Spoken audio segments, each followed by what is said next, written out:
தேவனால் பிறப்பதெல்லாம் உலகத்தை ஜெயிக்கும் நம்முடைய விசுவாசமே உலகத்தை ஜெயிக்கிற ஜெயம். யோவான் எழுதின முதல் நிருபம் 5வது அதிகாரம் 4வது வசனம்.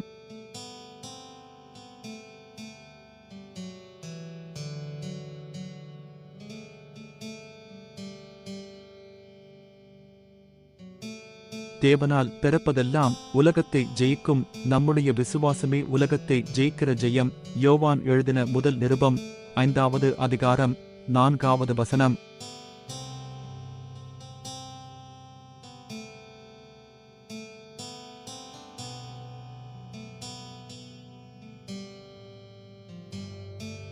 தேவனால் பிறப்பதெல்லாம் உலகத்தை ஜெயிக்கும் நம்முடைய விசுவாசமே உலகத்தை ஜெயிக்கிற ஜெயம். யோவான் எழுதின முதல் நிருபம் 5வது அதிகாரம் 4வது வசனம்.